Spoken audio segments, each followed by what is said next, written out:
종교개혁 기념주일이 오늘입니다. 그분들이 찾았던 부분이 바로 예수님이 누구이신가 하는 부분이죠. 그래서 저희들이 지금 예수님에 대해서 우리들이 말씀을 나누고 있습니다. 오늘은 이제 희망의 길, 예수님이 걸어가셨던 희망의 길을 좀 보려고 합니다. 아프리카의 밀림의 지대에 한 영국 군대가 파견이 된 적이 있다고 합니다. 근데 그 영국의 군대가 파견되어서 얼마 있질 않아 가지고 그 밀림 가운데 그 지리를 잘 몰라 가지고 적들에게 완전히 포위되어 가지고 그 군인들이 다 죽었다는 겁니다. 완전 전멸을 한 줄 알았는데 나중에 알고 보니까 한 병사가 살아 있었습니다. 근데 이 병사는 누구의 안내자도 없고, 그리고 밀림을 헤쳐나올 방법도 찾지 못하고 누구의 도움도 얻지 못하는 그 상황 가운데서 모든 사람들이 다 죽었다고 생각하는 6개월이 지난 다음에 그는 발견되어졌습니다. 그리고 그 밀림을 헤쳐나와 가지고 그가 살았고 구조가 되었는데, 그가 어떻게 구조되었을까 사람들이 생각을 해봤는데 그의 손에 한 장의 지도가 있었다는 겁니다.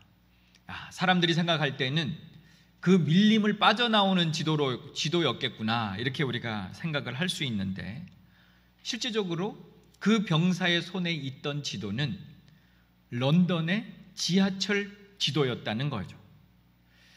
어떻게 지하철 지도를 그가 꼭 가지고 있었을까라고 했을 때 다른 이유가 아니라, 이 병사는 내가 이 순간을 지나가기만 하면, 내가 이 어려움을 지나가기만 하면 다시 옛날처럼 그 런던에 가서 그 지하철을 탈 수 있을 것이다 라고 하는 희망을 그가 붙잡고 있었다라고 하는 거죠.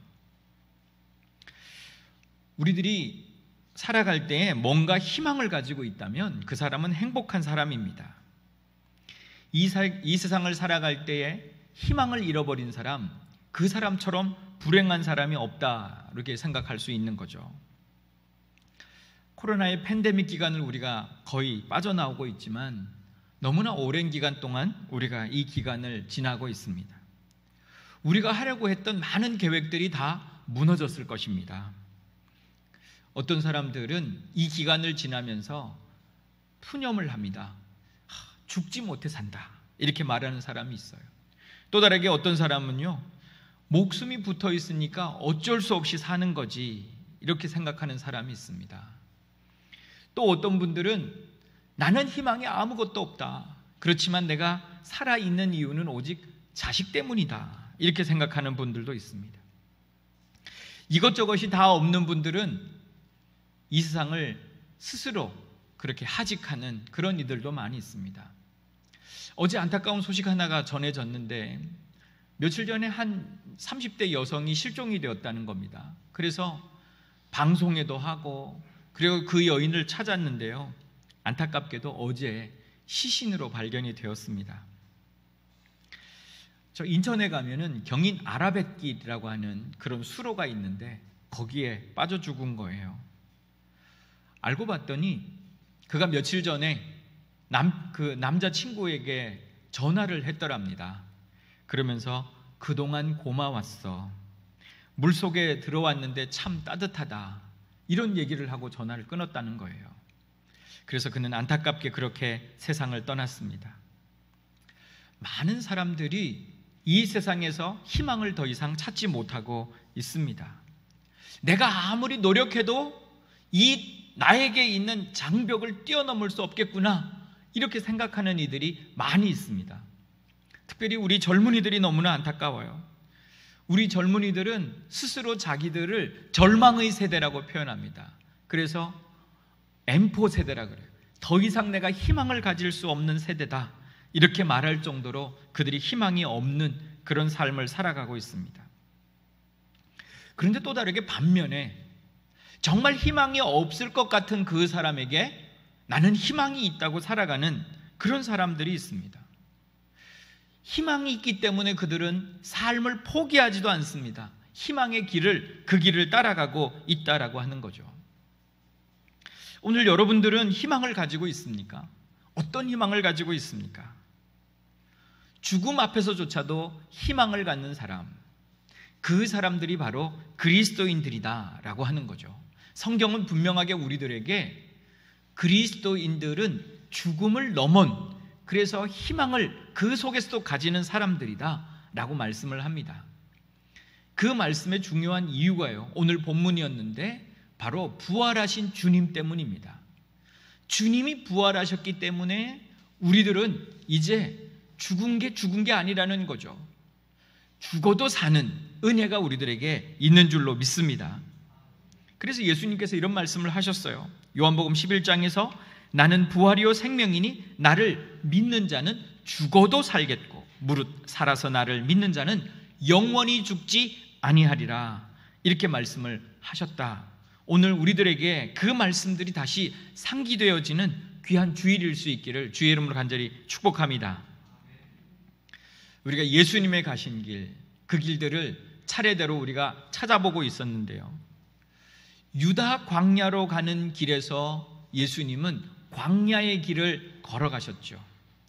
또 다르게 가장 소외되어진 지역이었던 그분이 갈리로 내려가시는 선택을 하셨습니다. 그래서 그분이 긍휼의 길, 그 소외된 지역으로 그들을 긍휼히 여겨서 갈릴리로 가셨던 길을 가셨습니다.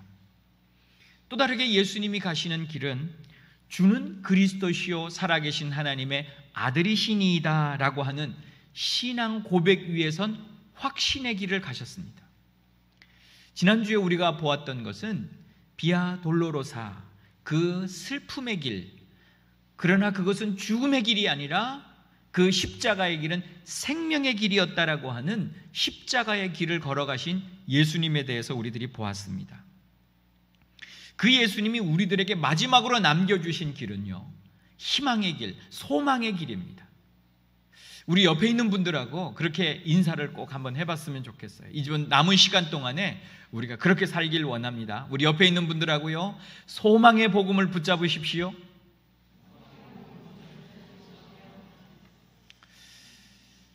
이 한 해 뭐 했나? 가을에요, 이렇게 낙엽이 막 떨어지는 걸 보면 우리들의 마음이 처참하게 무너져 내립니다. 도대체 한 해를 뭐 하고 살았냐 말이죠. 근데 낙엽은 떨어지고, 그리고 또 다르게 한 해는 훌쩍 가버리고 한 살 더 먹고, 오늘 우리들이 그런 가운데에서 오늘 말씀을 통해서 우리들에게 정말 소망이 있고 하나님이 주시는 새로운 생명의 약동이 있는 그런 귀한 은혜의 주일을 맞이할 수 있기를 소망합니다. 한 희망을 잃어버린 여인들이 있었어요. 오늘 본문에 나오는 두 여인입니다. 막달라 마리아와 다른 마리아. 이 마리아는 지금 예수님의 무덤을 향해서 가고 있습니다. 그러나 그는 소망이 없었어요.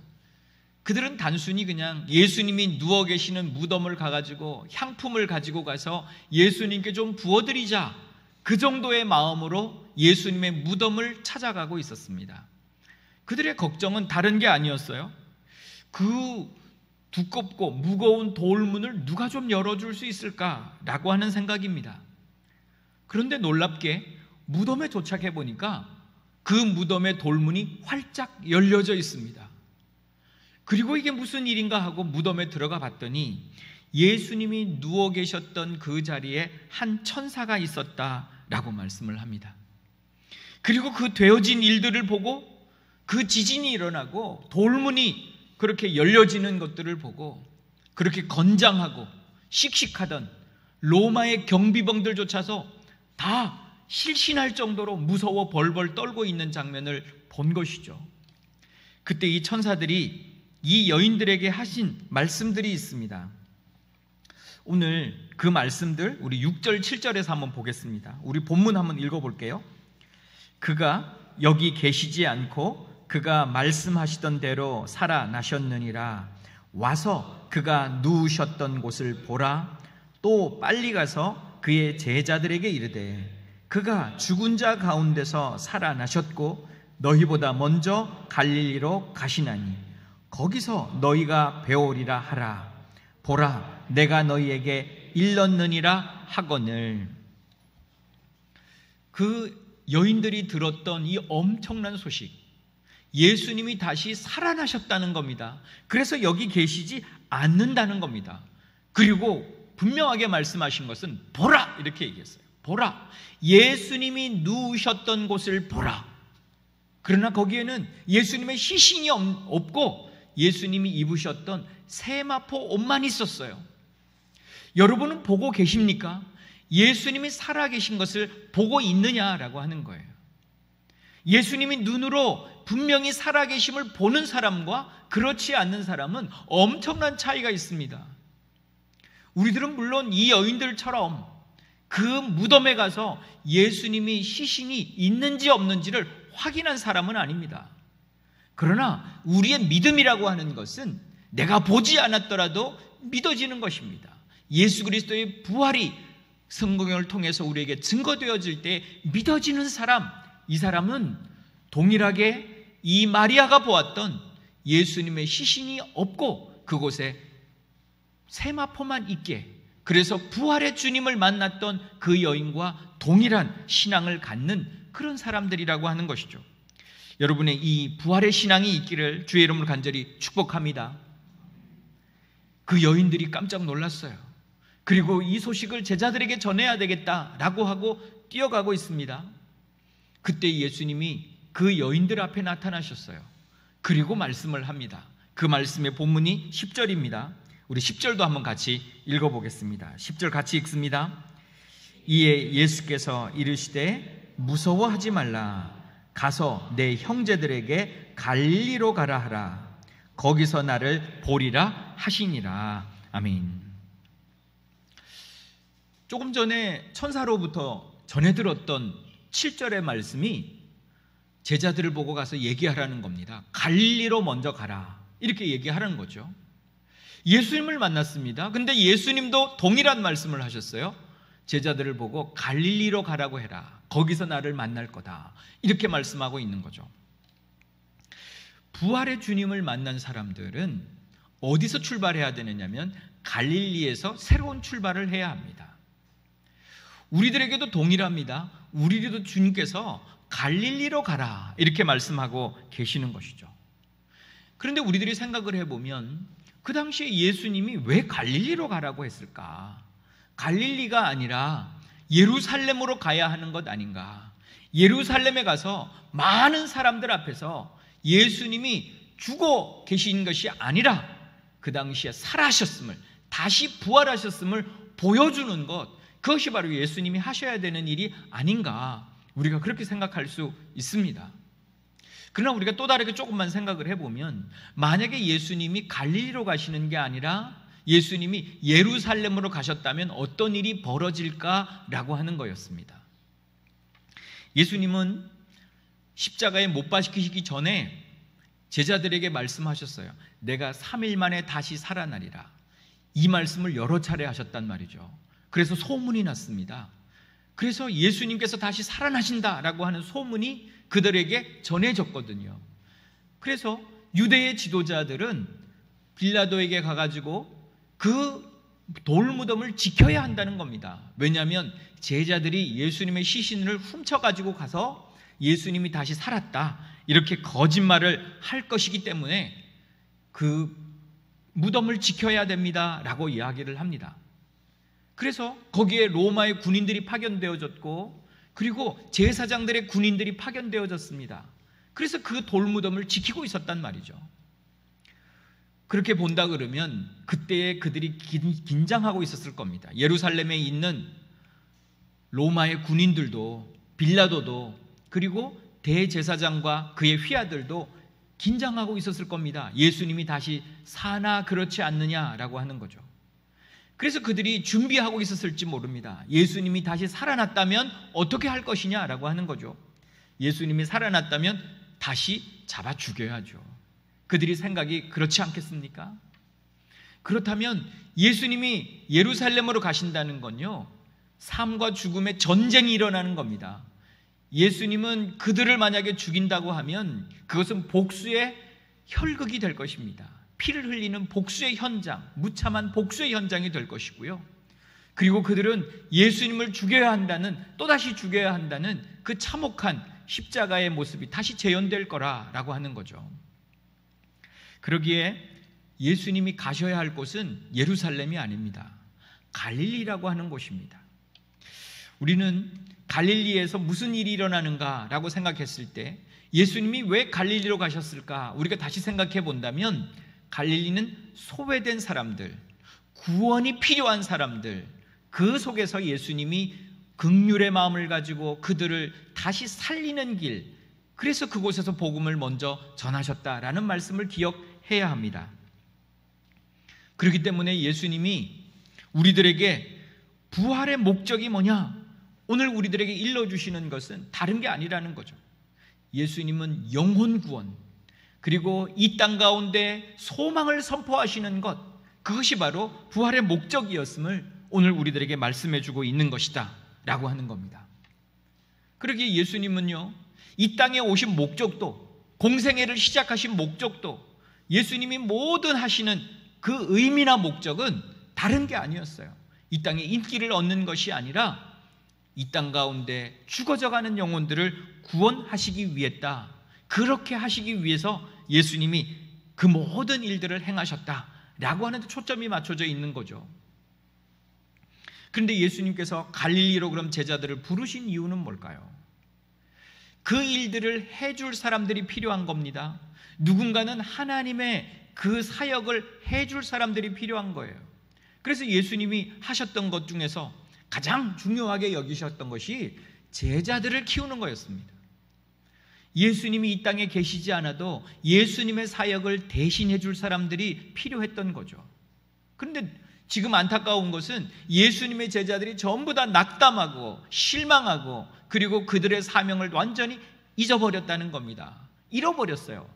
그래가지고 그들이 완전히 넉다운이 되어 있는 겁니다. 주님께서 가장 필요로 했던 것은 뭐냐면 그들을 다시 일으키는 겁니다. 회복시키시는 거다. 그래서 그들이 이 땅 가운데서 주님이 명령하신 그 일들을 할 수 있도록 다시 세우는 것, 그것이 중요했던 것이죠. 그래서 예수님은 그들을 갈릴리로 부르고 계신다라고 하는 겁니다. 예수님께서는 그 갈릴리를 통해 가지고 그들에게 회복의 꿈, 그리고 또한 그들이 소망을 가지고 하나님의 복음을 전할 수 있는 사람들로 세워가는 꿈, 그 꿈을 가지고 제자들을 갈릴리로 초청하고 계셨다라고 하는 거죠. 오늘 우리들에게 있어서도 때로 살아가다가 보면 예수님을 우리들이 믿고 있지만 어느 사이에 절망의 시간으로 빠져버리는 우리 자신을 발견하게 됩니다. 때로는 우리들이 삶을 살아가는 것이 너무 무의미하고 때로는 너무나 무서울 때가 우리들에게도 있다라고 하는 거죠. 이때 우리들이 찾아가야 할 곳은 다른 곳이 아닙니다. 예수님이 부르셨던 갈릴리의 그 현장으로 우리가 다시 가야 한다는 거죠. 여러분들이 돌아보면 자신들도 전부 다 나의 갈릴리가 있습니다.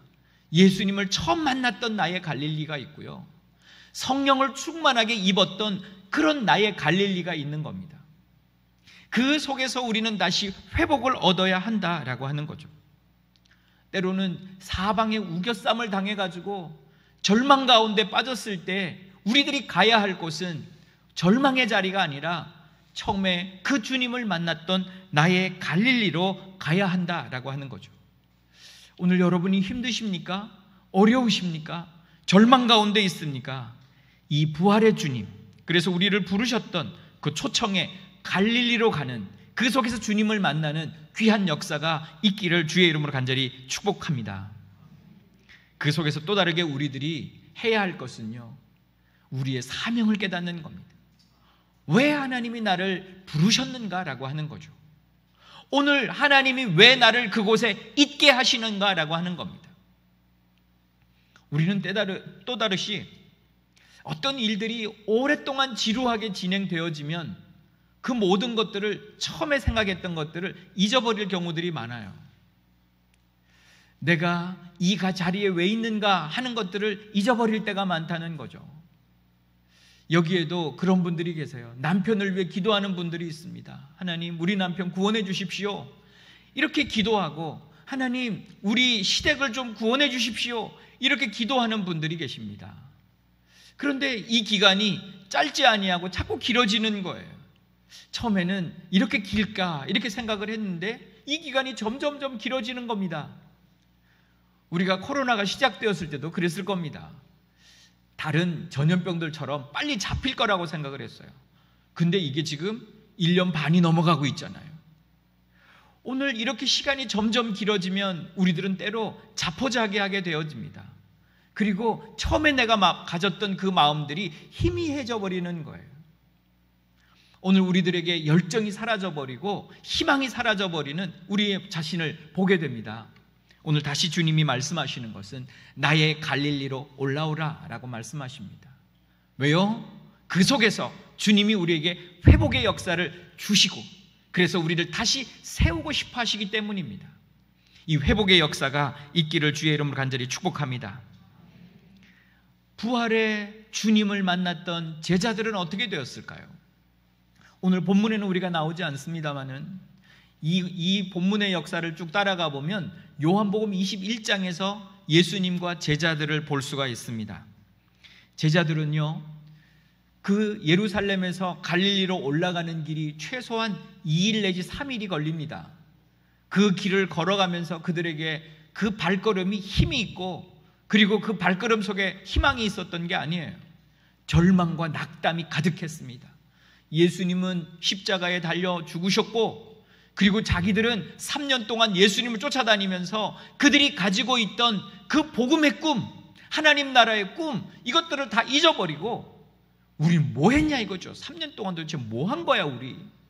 그러면서 그들이 터덜터덜거리면서 자기의 고향으로 돌아갔습니다. 고향으로 돌아가서 예수님을 만날 준비를 하고 있었습니까? 아니요.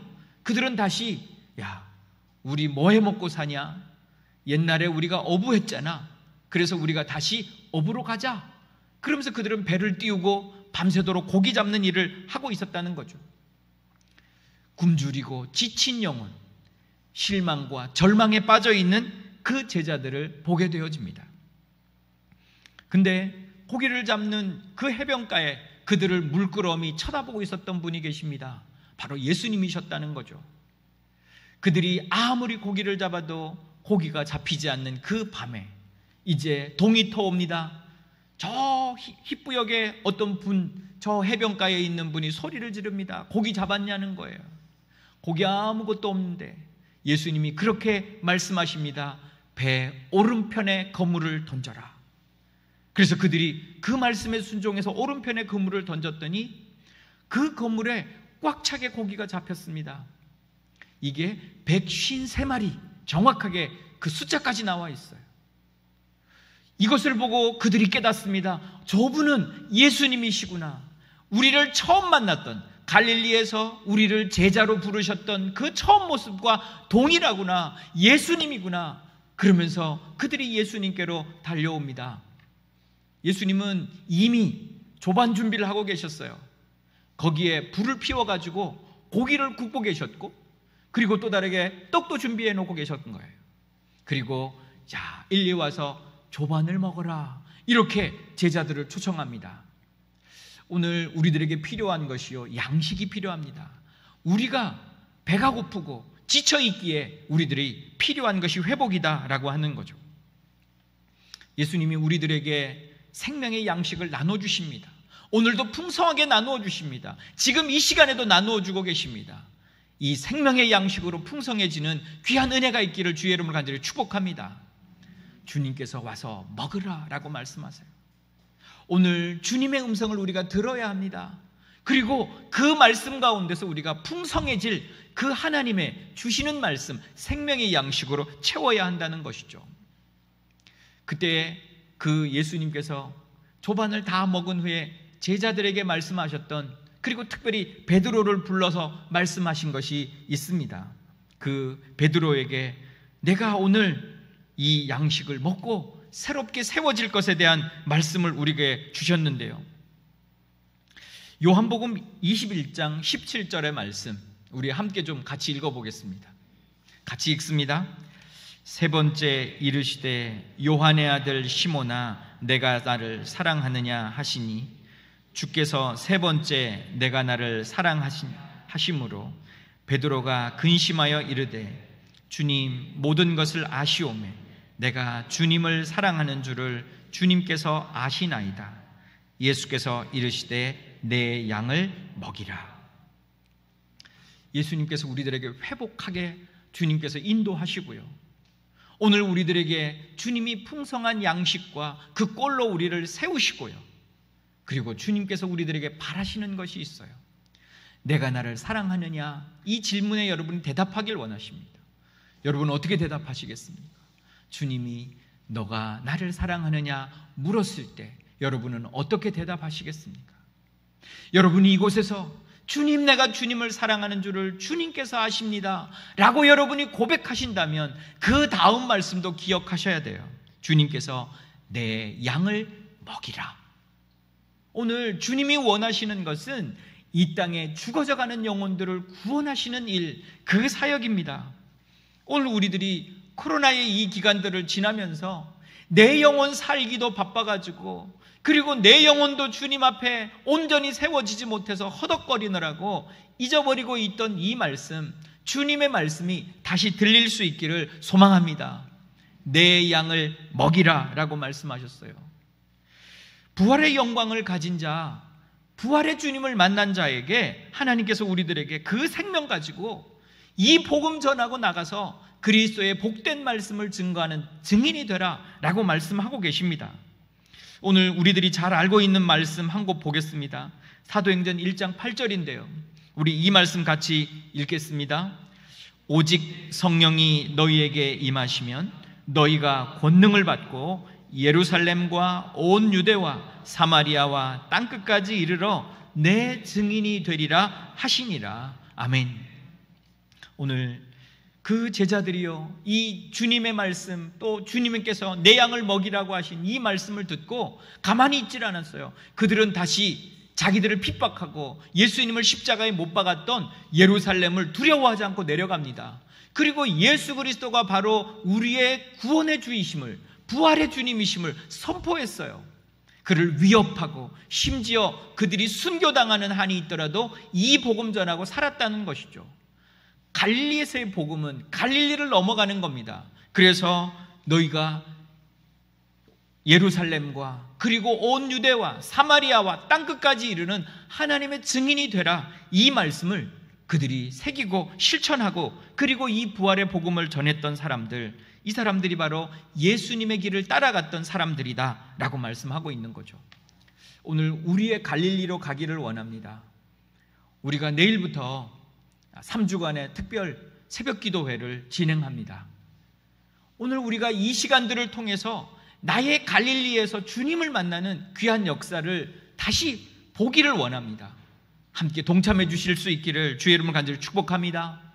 어떻게든 내가 주님 앞에 나가서 나의 갈릴리에서 주님을 만나야 되겠다고 하는 간절한 마음들이 여러분에게 있으시기를 소망하고요, 내가 오늘 왜 이 자리에 있는지 희미해진, 잃어버렸던 여러분의 사명을 회복하고 그 영혼을 구원하는 일에, 주님의 하나님의 나라를 세워가는 일에 함께 동참하는 귀한 성도들 될 수 있기를 주의 이름으로 간절히 축복합니다.